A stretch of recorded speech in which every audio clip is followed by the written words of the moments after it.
Well, we've been on board for 24 hours and nobody's got murdered yet. Obviously that's a reference to the fact that the ITV series... What the hell's it called? That's obviously a reference to the ITV series Murder on... what's it called? Murder Most Foul.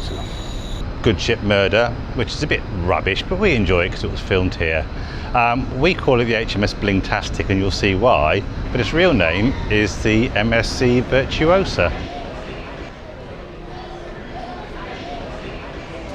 How's this for a staircase? Sparkly or what? It's Swarovski crystal apparently.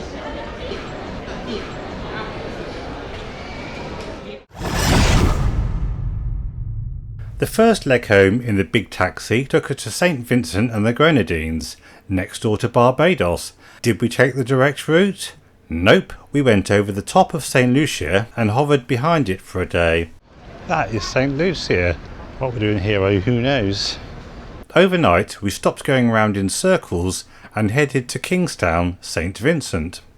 In 1498, the first European to clap eyes on St Vincent was Christopher Columbus, an Italian working for Spain. We claimed it in 1627 and spent the next 90 odd years squabbling over it with the Dutch. However, in 1719 the French were the first to colonise part of the island. They brought over slaves from Africa to produce tobacco, coffee, corn, sugar, cotton, cocoa and indigo. We took control of the whole island in 1763 and continued the slave trade until its abolition in 1807. Since 1979 it's been independent and part of the Commonwealth.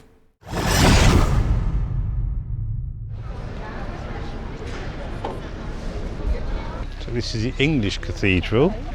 Over there, that black one is the Roman Catholic Cathedral. Apparently that's made out of volcanic stone, which is why it's black.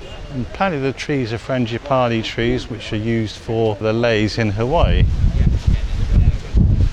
And the little tale the guy did say is that when the first service was held in that church there, it was held on the same day as the normal church service here, and it ended up in a big brawl.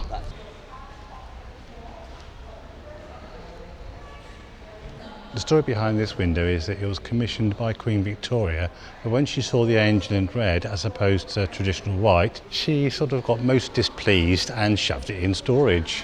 It eventually got sent to the island and installed. Not sure Queen Victoria ever came here. And this is some botanical gardens on the island. This is a bottle brush tree. We've got one in our front garden, but it only gives you red flowers. I rather like the multicoloured ones. Hanging wanger tree, Mary calls it. And that great big tree is a mahogany tree. I used a lot of mahogany at school when I was doing woodwork, but that was 50 years ago. And that's a rubber tree that fell over, but they haven't removed it because they wanted some more specimens and it's growing some shoots. These weirdo things down here, apparently they're from the laxative tree, which is that fella there. What they do is they boil it up and a few hours later,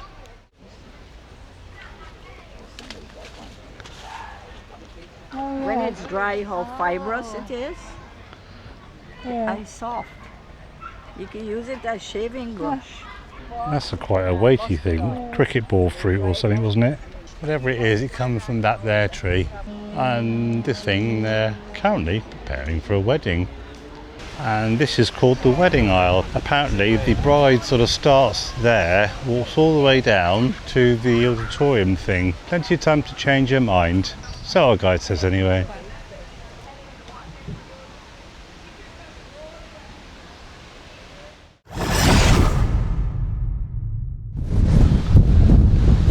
Gosh, this is windy. It's called the Mesopotamia Valley, apparently. The island's two biggest economic drivers are agriculture and tourism. I love the way that big posh houses happily nestle next to a shack with a vehicle scrapyard. Well, this stop is a private estate, and apparently we're going to get some drinks served under the banyan tree. The local rum is 84.5%, and the punch is some of that mixed with some 40% rum and bits of fruit. called the Blue Lagoon apparently.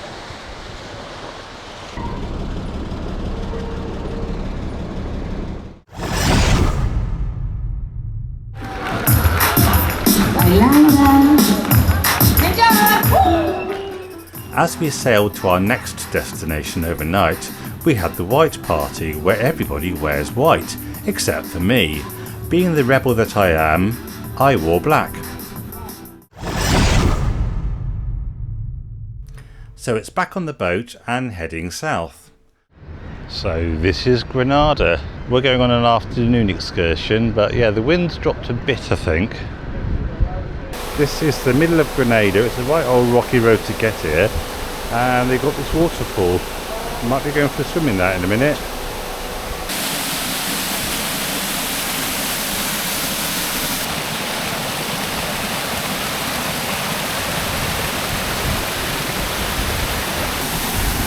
Go on then.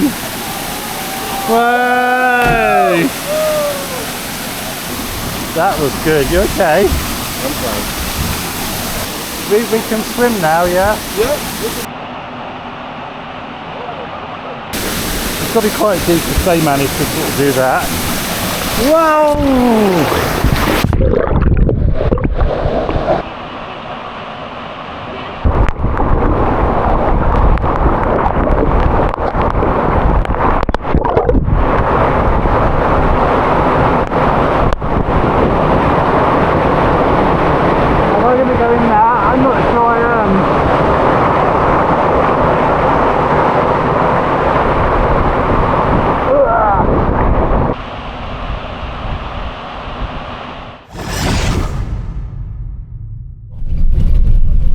Take bamboo and just make a lot of stuff with it. Like I told you earlier, there's a lot of Grenadians that live abroad, and these people help the family back home. Alright, so I got a little surprise for you guys. This one is spicy. Yeah! Come on guys, come on! Yeah, cactus tree growing eggs. I told you guys it's a surprise, huh?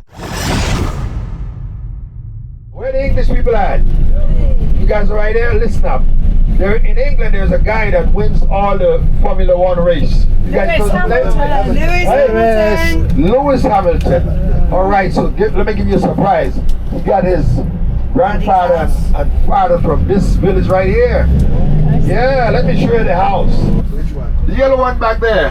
Yeah, that's his grandpapa house right there. So that's his roots right there. Lewis Hamilton. And he was straight on to me, so you know I'm the guy, right? Yeah. One of the main crops is cocoa, so chocolate is a major export for the island. This drying process got his own house. You see the roof back there? When it's raining, you don't want to get wet because the process got to start all over, or sometimes it gets hot. So push him in, all the way in, and then you pull him back out when the sun is out. That's the way we dry all the spices, in the sun, not in a machine. Path is nutmeg shells. You could do some of that in the garden. It does seem to keep the weeds back pretty well. So once they're all dried, they've got to be sorted. This is where they manually sort the right size beans. And that apparently does it automatically. Next stage is roasting all the cocoa beans. And the obligatory stop at the gift shop. Everyone on board, and we headed north, passing St. Vincent, St. Lucia and landing in Martinique.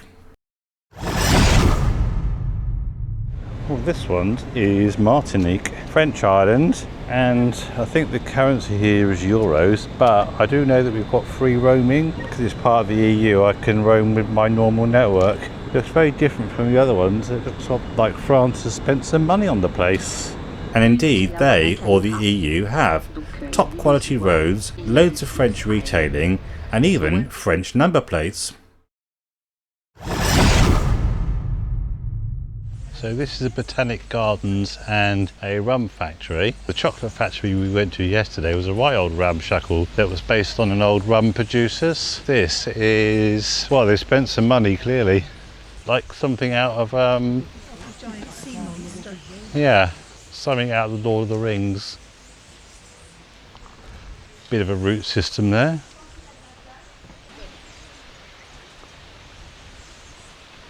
These bauble things are by Del Chihuly. Now, I've seen his stuff in Las Vegas and Vancouver, and it is really impressive, his use of glass. This is a plantation house apparently, or a plantation without a house. We're not quite sure yet. Imagine working in a plantation trying to cut that little lot down. Quite dense. That looks like a sugar plantation to me. This is where they store the rum. And this is where we age the rum in these old cars. I have no sense of smell, but I'm picking up something. But I'm getting something in here as well.